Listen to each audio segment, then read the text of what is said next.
Hello everyone, I'm Musical Daredevil, and let me tell you, I just can't get enough of this view right here. You can see out there for miles, you've got this nice clear blue sky, you got the sun reflecting off the water, it's really quite pretty. Although really the whole town of Saint Denis is looking quite good. Got this nice stone here they've used to make the offices, you've got the masonry here they used to build their houses, got all the grass, got all the trees. Heck, even Fargle's looking quite good. To what do I owe the honor, Dunmer? Even though we stole all of his stuff out of the tree stump, he is looking pretty good. I suppose it is my duty to help those less fortunate. Unfortunately, we can't stay here too long in Saint Denis because we have to go to Balmora and deliver the package. Now, I could just walk all the way to Balmora from here if I really wanted to, but that would be long and boring, so we're just going to take the Silt Strider. You guys remember the Silt Strider from a couple episodes ago when we got their ring from Vanilla Nacius. All I have to do is walk up the platform, talk to the operator. Why walk when you can ride? Tell them we want to go to Balmora, and then... and you guys thought I was just gonna get up and leave Saint Denis without doing this little thing first. Nah, I wouldn't do that to you guys. We're right here on the road between Saint Denis and Balmora, and right here is a book. And that guy just falls right there out of the sky. Here's the book they land right next to, and it talks about how he's got this awesome new spell that he's testing out that allows him to jump really far, and he's going to test it, now he's going to show all those naysayers. And on him he has 3 scrolls which allow him to jump really, really far. And that is probably how he ended up dying.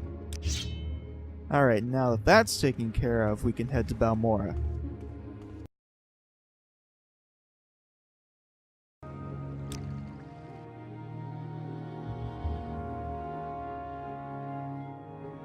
Why walk when you can ride? And here we are in Balmora. Now I happen to know that Caius' house is across the river here, and all the way in that far corner there. But if I was new to this game and didn't know where I was going, I would have to wander all the way around town and ask a bunch of people where his house is, and he would give me really bad directions, and I would get lost and wander around for several minutes. Really won't have to deal with any of that because I happen to know where his house is. It's right at the end of this road here, if you want to call it that.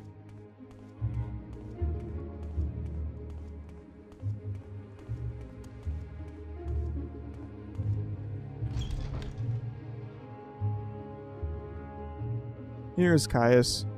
We talk to him, and we hand him the package, and he says that the Emperor wants us to follow his orders. So we'll say, sure, why not? We'll follow the Emperor's orders. He makes us a member of this secret organization that works for the Emperor, and he says that he can tell us where a bunch of trainers are in that organization, or he can give us our orders right away. I think I'll do that.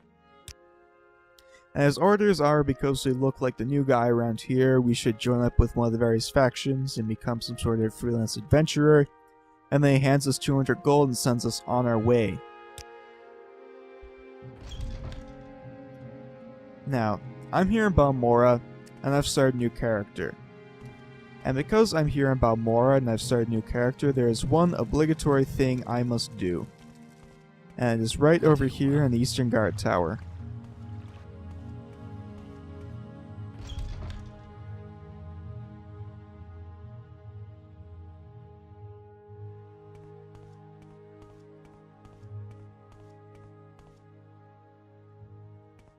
I will listen out loud. Right on top of these chests right here is a rather nice sword I would like to have. The problem is, this guard is in the way. And if I were to try and take the sword, I would get a very large bounty for it. So how do we rectify the situation?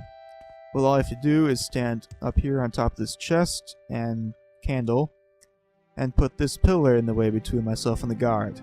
And now the guard cannot see us at all, no matter what. Now while I was in Saint Denis, I took the liberty of buying this kind of crappy mortar and pestle, and with it I made this potion which allows us to grab things from quite far away. And now I can just take the sword with no problem. Bye, Mr. Guard.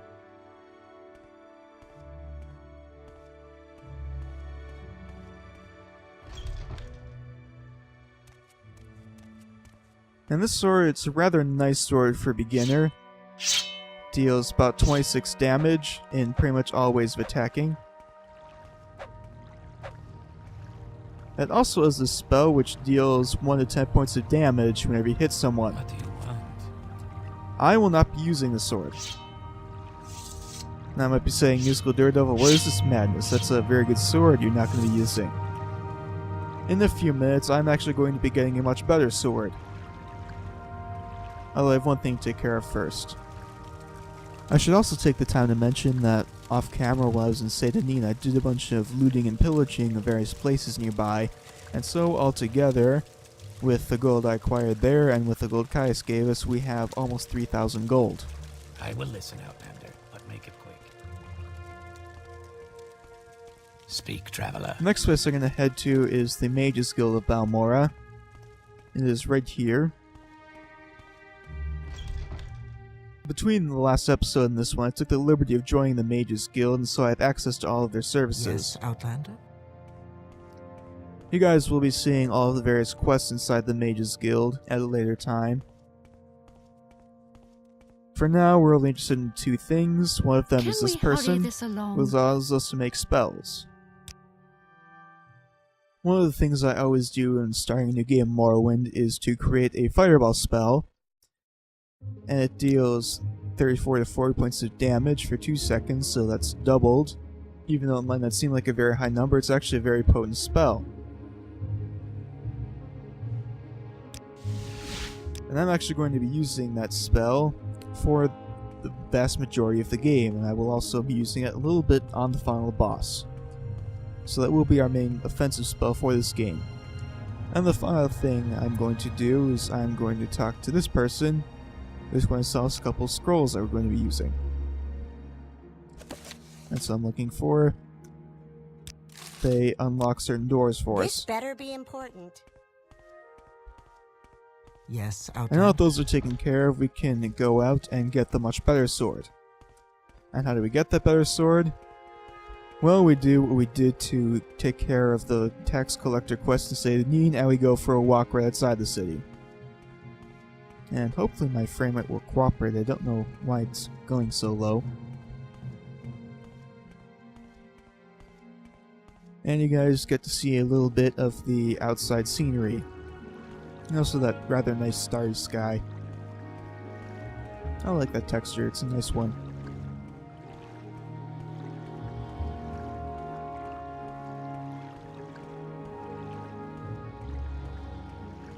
And while we have this walk, I should probably take the time to explain where we are, because I just kind of went to Balmora without really showing the area where it is.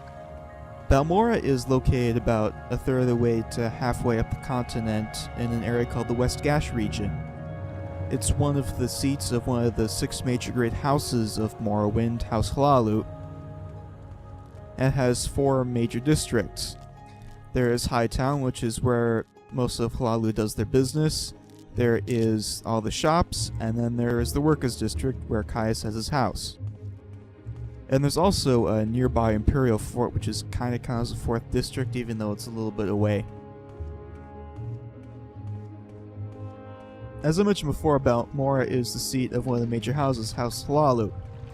But it's also in a very interesting location, because the West Gash region has the main council seat for House Hlalu in the south. It's very close by to the council seat of another great house, House Redoran, up north in Aldrune. And it also has a very large Imperial mining town. And those groups do not like each other. And we are almost to the destination of our walk. You can see the door right over there. And like last time with the guard tower, I'm sure some of you know what it is I'm doing on this walk outside the city. What I'm doing is rather simple. I head into this cave, the Vasir Dinanat cave. And the first thing that we do when we enter the cave is go right back out again. Now, you don't really know it because the game does a poor job of telling you this, but a dialogue option just opened up with 3 particular people. And depending on who you speak to, several different things can happen. And I'm going to speak with one of those people. However, he is actually not here in Balmora or nearby at all. He is in a town called Vivek. And I think I'll just take this quickly. It's going to be useful for me off camera. And so I think we'll just head straight to Vivek. There's not much more to do in Balmora at this point that you guys really care about. It's quite a bit of a walk back.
And we're almost back to Balmora. That wasn't too long of a walk, I hope.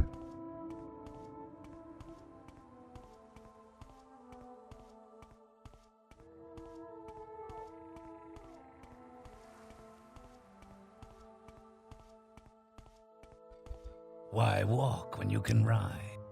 Let's go to Vivek.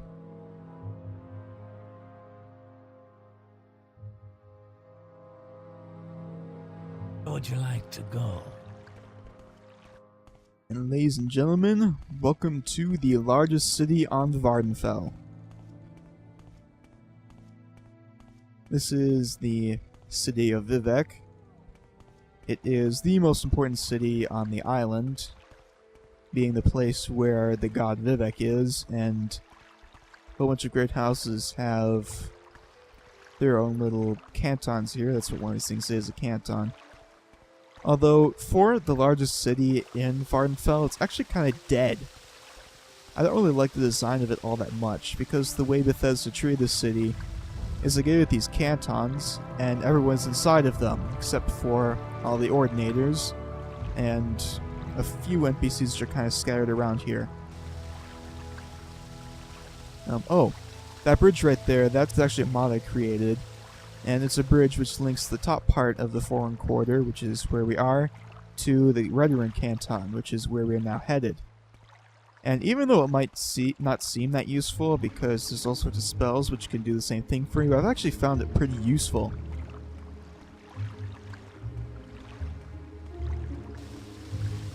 We're almost to the place we need to get to. Just need to head up the stairs here. This is another thing I don't like about the design of Vivek, is that some places get really, really dark. And no, this is actually at the wrong canton too. I have to go one over.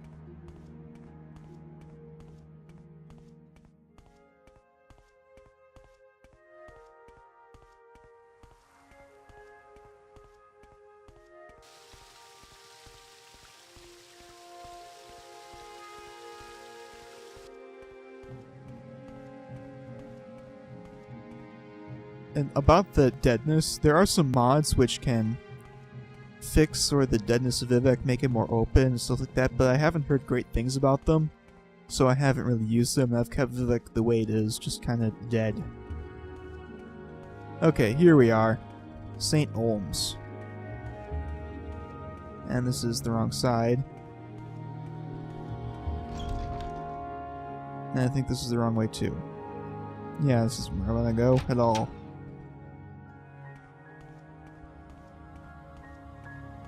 I thought there was a way to go from the inside of there to this door, this big door right here, but I forgot that St. Olms is organized differently from all the other cantons. Okay, now this is where we want to go. Now I have to find which house specifically does I want to go to.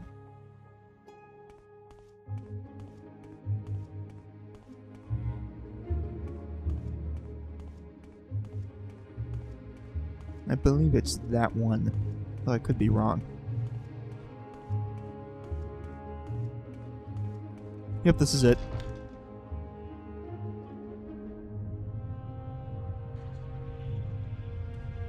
And sure, it looks like there's nobody in here, but I will soon prove you wrong.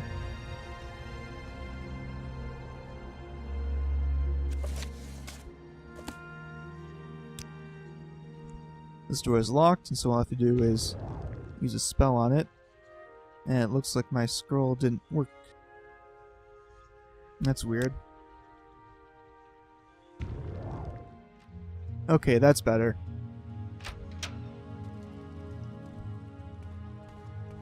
And now... Hey look, there are table settings and people and other things. And the one particular guy we want to talk to is right here, Outlander. I haven't much time. and he's kind of startled that we managed to find him in here, although I happen to know he's here in the first place. But here's the dialogue option for the mine. We tell him where it is, and then he asks us what type of weapon do we use.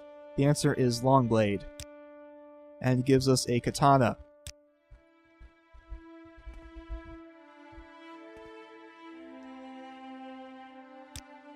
And this is a much better weapon. It deals 44 damage for its best method of attack. It's much better than the Sword of White Woe, which deals 26 no matter what, plus that other 10. I found it's a better sword overall. So, now our character has a mullet, a neckbeard, and a katana. I think that just about wraps it up for this episode. I'm Musical Daredevil, and I will see you guys next time.